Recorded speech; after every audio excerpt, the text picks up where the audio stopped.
kasih karunia dan damai sejahtera yang dari Allah Bapa kita dan dari anaknya Yesus Kristus kiranya menyertai kamu. Amin.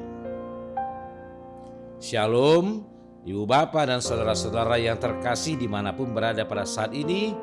Kita sungguh bersuka cita karena Tuhan masih melayakkan kita mendapatkan hari yang baru ini. Dan Tuhan izinkan kita meneruskan hidup dan aktivitas kita. Untuk hari ini, Tuhan selalu menuntun kita dengan firman-Nya. Dan firman Tuhan hari ini diambil dari kitab Imamat pasal ke-19 ayat yang ke-17. Janganlah engkau membenci saudaramu di dalam hatimu, tetapi engkau harus berterus terang menegur orang sesamamu, dan janganlah engkau mendatangkan dosa kepada dirimu karena dia. Demikian firman Tuhan. Saudara-saudaraku, dari kemanusiaan kita, apabila kita disakiti, dijahati, atau diperlakukan dengan tidak baik, tidak benar oleh orang lain, maka naluriah kita pasti ingin melakukan pembalasan kepadanya. Mungkin sebelum kita dapat membalasnya, kita akan menyimpan dendam kepada dia.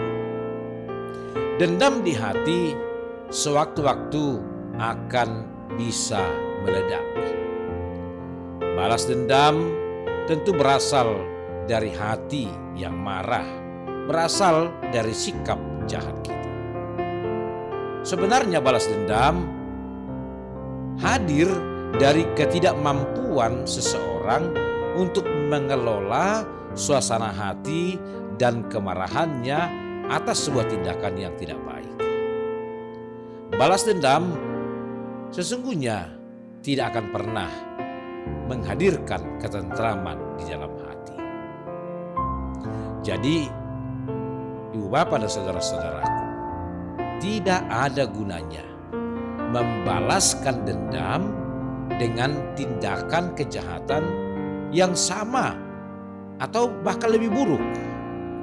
Karena itu hanya akan menunjukkan bahwa kita tidak lebih baik dari orang yang melakukan hal yang jahat kepada kita. Atau bahkan kita menjadi sama bodoh dan jahatnya dengan orang-orang yang telah berperilaku demikian kepada kita. Saudara-saudaraku, menurut Imamat 19 ayat 17 ini, orang yang mendendam pasti memiliki hati yang tidak bersih. Biasanya pikirannya akan dipenuhi dengan rancangan-rancangan yang jahat. Keinginan membalaskan sakit hati sering sekali membuat orang tidak bisa berpikir jernih. Maka semakin mendendam, kita akan semakin dibawa kepada tindakan yang lebih jahat. Ini seperti mata rantai yang tidak saling terhubung dan tidak pernah terputus. Satu-satunya perilaku yang dapat mengendalikan rasa dendam dalam diri kita adalah menghadirkan rasa kasih itu. Mengasihi merupakan cara yang terbaik bagi kita untuk mengalahkan dendam kepada sesama kita. Memiliki dendam, saudara-saudaraku, terhadap orang lain sama artinya kita belum dapat mengampuni kesalahan orang itu. Maka Alkitab menegaskan bahwa jika kita tidak mau mengampuni orang lain, maka Bapa kita di sorga pun tidak akan pernah mau mengampuni kesalahan kita. Artinya, dendam akan menghalangi hubungan kita menjadi baik dengan Tuhan. Bahkan juga akan menghalangi berkat-berkat Tuhan di dalam kehidupan kita. Dendam tidak akan pernah membawa kita kepada kebaikan, justru sebaliknya akan membuat kita semakin menderita. Oleh karena itu, saudara-saudaraku, hari ini kita diingatkan, kita harus berani melawan rasa dendam itu. Dan jika pun kita mengalami sikap tidak baik dari orang lain, maka kita sebaiknya lah mendoakan mereka yang berbuat jahat itu kepada kita, mendoakannya kepada Tuhan. Sehingga rasa tenang saat menghadapi situasi apapun, atau bahkan sedang marah,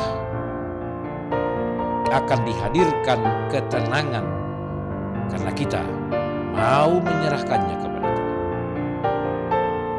Maka saudara-saudaraku, jadilah seorang yang dewasa dalam menimbang setiap hal, termasuk menghadapi hal-hal yang jahat dan yang buruk di dalam hidup kita, supaya kita menjadi tentram.